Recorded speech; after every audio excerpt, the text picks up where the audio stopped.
Hi. So I was doing this read earlier, just channeling and like doing some reads, and the strangest thing came through. Yeah, I kind of wanted to share this with you. I was just brushing through some of my air and some of the things that I needed to review for life purposes, and this came out, which was it was actually on the bed next to me, and then I put it, you know, back into my nightcap because I was already laying down. A little groggy, if you can hear it in my voice, a little froggy. Um, yeah, this is alchemy. This is the change that happens once you invest in the gold mines that are your vessel. I think people really get confused when they're thinking about vision. That's what I'd like to talk about. This is called The Vision. It's by Tom Brown Jr. We're going to do this book today. We're going to do Pray, Pray, Pray. I honestly don't know who it's by, but it Queenship Publishing Company is. Says these are special times and special times call for special measures, which I thought was really cute given that kind of if you've watched the series, then you know that we've established this idea that rather than trying to live a life that is compartmentalized or necessarily boxed, thought out in a way that puts us into a corner, backs us into a corner where we're then either playing a win-lose game or some type of a brawl has to take place, a brouhaha of some type, right? Rather than going there, I think there's something to be said for the breath, the movement of air. So the thought that goes into prayer can actually be seen visibly on camera when you're looking at the weight of a human body as it passes away. The weight actually changes, which gives us this idea that there must be some unseen, unknown attribute to breath, to the weight of thought, spirit, soul, and the airs that we put on, right? I think it's interesting that the word air also denotes a child. This is the Hindu yogi science of breath. And if you can see, it does have like a upward facing triangle there. So that's that fire, that's the passion. This is the thought of passion or the thought of life. So when we're thinking about light sources and the way that we may have come about in the mind of God or in the beginning, the source of the Big Bang, this may give us an idea really of where that idea took place, was seated, caught fire, because in order for something to be flammable, it does have to have a wind aspect or air added. If you actually try to light a candle inside of a bottle, it will just fizzle out. So that's something valuable to kind of keep in mind. And then Tom Brown's Jr., the vision basically comes from the combination of thought and passion igniting with each other, right? And being able to then replicate quickly. That was the whole point of the printing press and why that was such a huge industrial jump forward. It was the ability to feed thoughts that you're having on paper from one person to another in a faster manner. They're able to print out a newspaper every day. You got daily news instead of having to wait for an entire book to be published, rewritten by hand, maybe at that time, depending on if we're like medieval period. I don't know. I opened to page 74 naturally. By the way, this came from a metaphysical town hall bookshop 435 Powell Street, 2nd floor, San Francisco, California. And it is the Oriental breathing philosophy of physical, mental, psychic, and spiritual development. It's by Yogi Ramacharaka.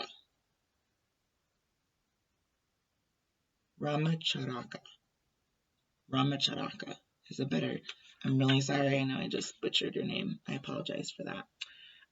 Anyway, I just wanted to give credit where credit is due. On page 74, forming an aura, which interestingly enough, I just did a piece for the children, I think several Sundays ago about that. I've been trying to figure out the next step, so this will probably have something to do with that. If you are ever in the company of persons of a low order of mind and you feel the depressing influence of their thought, breathe rhythmically a few times, thus generating an additional supply of prana. And then, by means of mental image, surround yourself with an egg-shaped thought aura, which will protect you from the gross thought and disturbing influences of others. This comes as the second instruction in a series. It looks like there are 9 to 11 of them, roughly. There's no 10. Oh, there is 10. 10 is brain stimulating. So I guess that'll be what we'll mark for the children, is how to stimulate their brain, since that was kind of a strange definition of how to defend your aura. We'll instead give them the information on how to stimulate their brain. So I just pulled a card from my deck. This is the Chariot, so moving forward, moving on from something. Okay, so that's what I'm saying is the best of both worlds. Same book, same kind of how to stimulate your aura and your own brain in a way that has come from a vision that you can hold, either receiving or, being emitted, given out. So, electromagnetic emissions are the pulses of electromagnetic energy. So number 3 is recharging yourself. That's probably another good place. Yeah, this is what we were trying to pass the legacy. So this is, uncommon goods, or HDNA. And this is the 4 of Wands. So this is bringing the point back home again. So we'll mark that up for the children later. But that's just a really good example of how you can use this personal experience of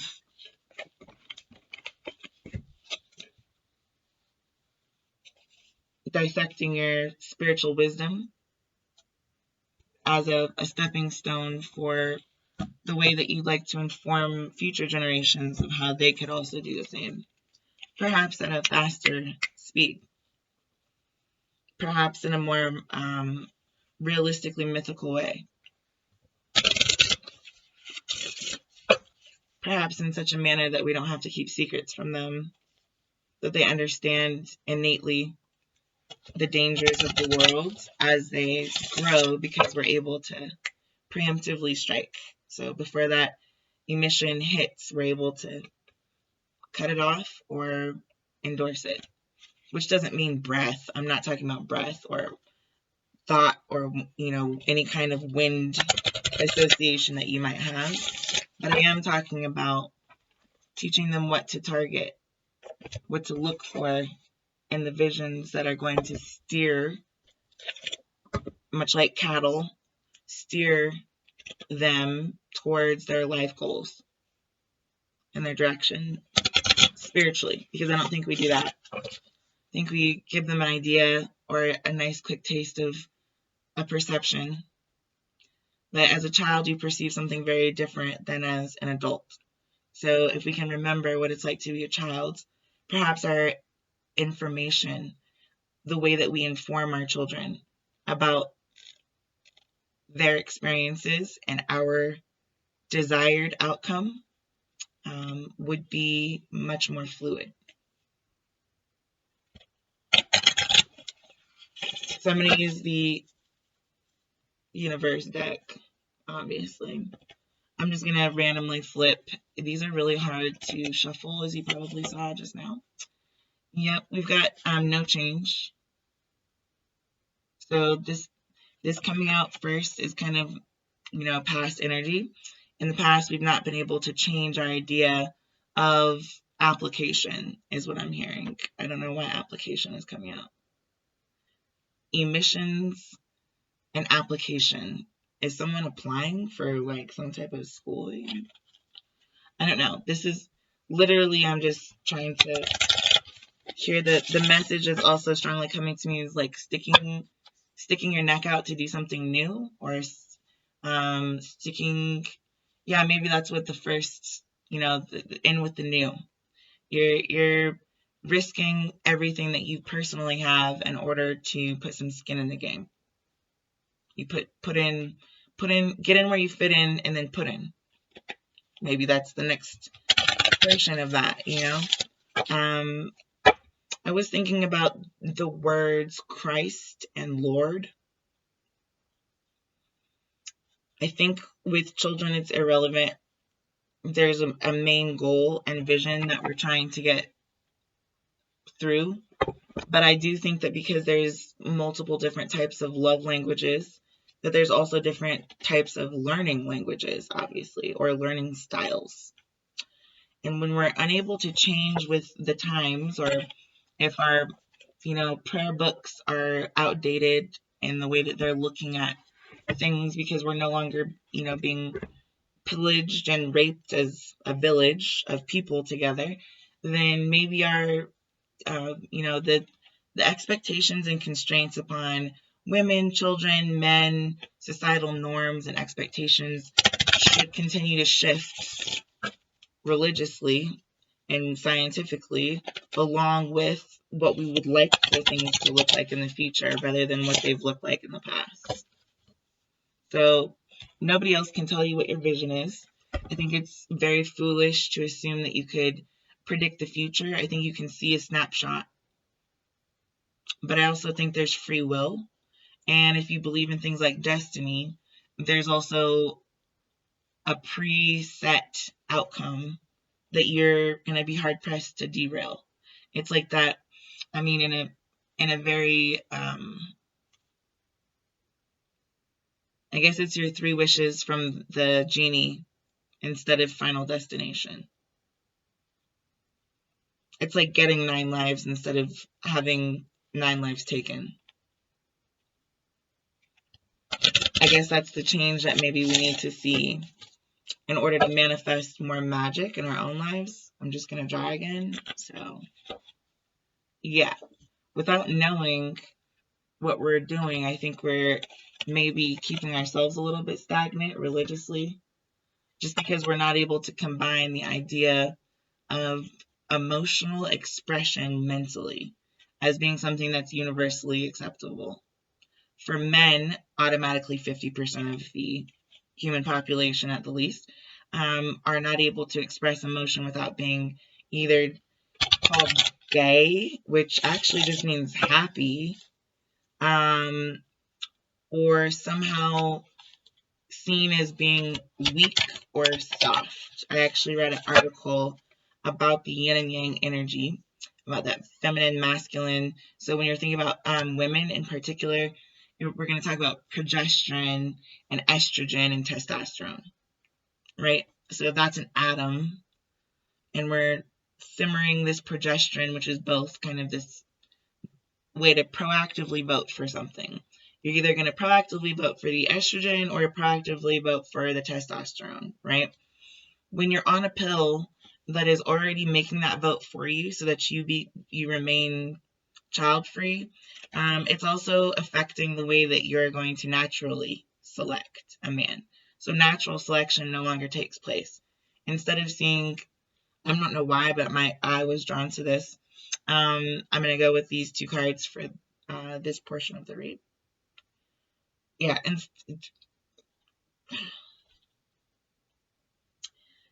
the relationship of evolution then becomes a choice. You got to choose either man or women. Do you want to associate yourself that way? Do you associate other people that way? People of the opposite sex or just the same sex? Why?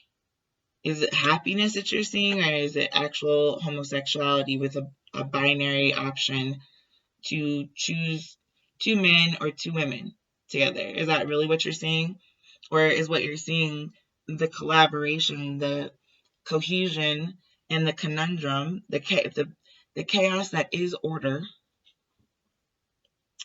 that creates the four forces, specifically the weak force, or I'm just saying the outer shell here of a singular egg that a woman might have in her ovaries, a ripe egg, right? If this force here is not weak enough to be penetrated, then nothing that you throw at it, if you try to seed a new idea or a new person or a new whatever, there's going to be this reverberation. It's an echo back because it's a doubling back. You're coming back to the same thing over and over and over and over and over again, right? It's a non-changing, stagnant situation where you're stuck in a loop. One way or the other, either feeling barren or either feeling extremely fertile or maybe just right in the middle. There is a grayscale in that regard as well. But as you can see, there's some brighter than others, some brighter prospects. If you don't want children and you happen to not be able to have them, that's a bright outlook. If what you want to do is focus on your career and so you don't have children, then you don't have them and you're happy, that's great. There are some people that don't feel that way. There are other people who watch other people go on to have really bright careers and wish that, they're a little blue about all the seeds that they did sow. Or something like this is literally every incarnation of everybody's situation, good or bad. Whatever happened when you began, this is the origin story. This is the unveiling of a moon. And it's kind of the back side of the moon. I'm going to give this a shuffle and then get 2 cards to go with these 4. Sorry, I'm trying to lay these out. Just give me a second.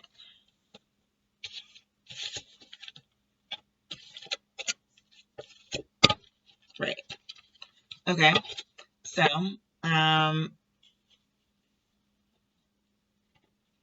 right. Without spiritual boundaries, what ends up happening is that we lie to ourselves and then others, either purposely or unintentionally, about things like our sexual preferences. Okay, so if you've got brothers on the low, I want you to think about the word Lord. That's the low road, right? Brothers on the low road who pray to the Lord are the same brothers who come home and have babies with women who maybe have put their defenses down because they're married to a husband who they didn't know was on the low, okay? That evolution of that lie, where a child is born of a lie or of something that is unable and unwilling to change, then sends the rest of your legacy or your generational intent towards discord, towards an inability to get past this barrier, either way, man or woman, or a weakness in the evolutionary link that then opens to allow spiritual demons. Oh, sorry, this came out like this. Yep. Spiritual demons. So when I say demons, I mean like so clitoral mutilation. You're demonizing somebody. When you demount or get off of a horse, you're throwing someone off their throne, spiritually. And this could be like, with alcohol, that's why they call it spirits. But this is also not having any boundaries, or it goes both ways. These are going to reverberate and echo off of one another. Okay? So if you don't see a change